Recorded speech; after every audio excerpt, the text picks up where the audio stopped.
शुक्लांबरधरं विष्णुं शशिवर्णं चतुर्भुजं प्रसन्नवदनं ध्यायेत् सर्वविघ्नोपशान्तये। शान्ताकारं भुजगशयनं पद्मनाभं सुरेशं विश्वाधारं गगनसदृशं मेघवर्णं शुभांगं लक्ष्मीकान्तं कमलनयनं योगिभिर्ध्यानगम्यं वन्दे विष्णुं भवभयहरं सर्वलोकैकनाथं। मङ्गलं भगवान् विष्णुः मङ्गलं गरुडध्वजः मङ्गलं पुण्डरीकाक्षः मंगलाय तनोहरि। वामन एकादशी या डोल ग्यारस का व्रत 26 सितंबर दिन मंगलवार को रखा जाएगा।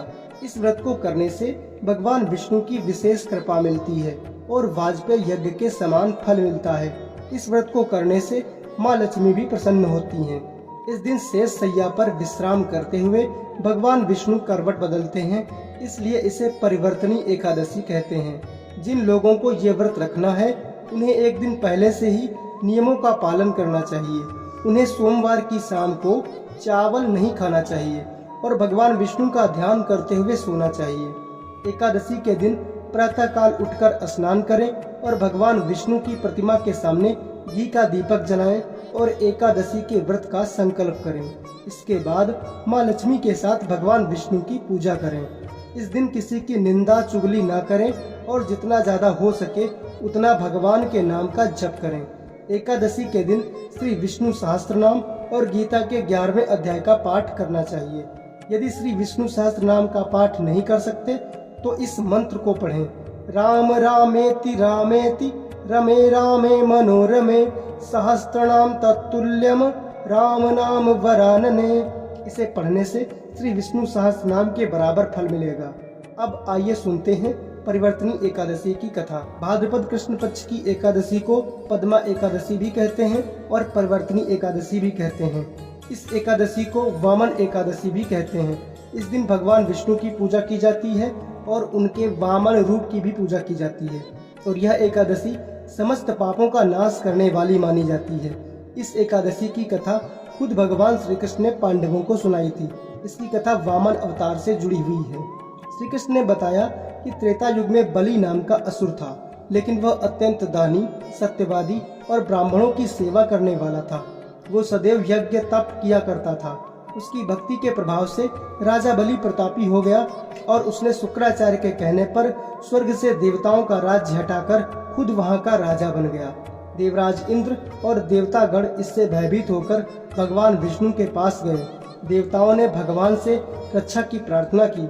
इसके बाद भगवान विष्णु ने वामन रूप धारण किया और एक ब्राह्मण बालक के रूप में राजा बलि पर विजय प्राप्त की।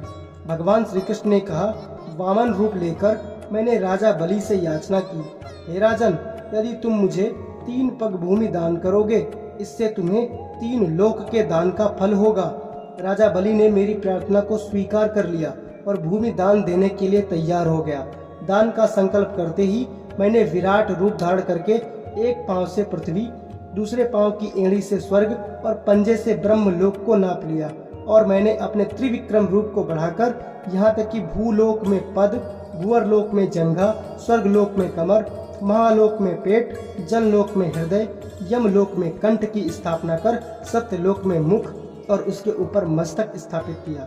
सूर्य, चंद्रमा आदि सब ग्रह, गण, योग, नक्षत्र, इंद्रादिक देवता और शेष आदि सब नागगणों ने विविध रूप से वेद सूक्तों से मेरी प्रार्थना की। तब मैंने राजा बलि का हाथ पकड़कर कहा, हे राजन, एक पद से पृथ्वी, दूसरे से स्वर्ग लोक पूर्ण हो गए। अब तीसरा पग कहाँ रखूं?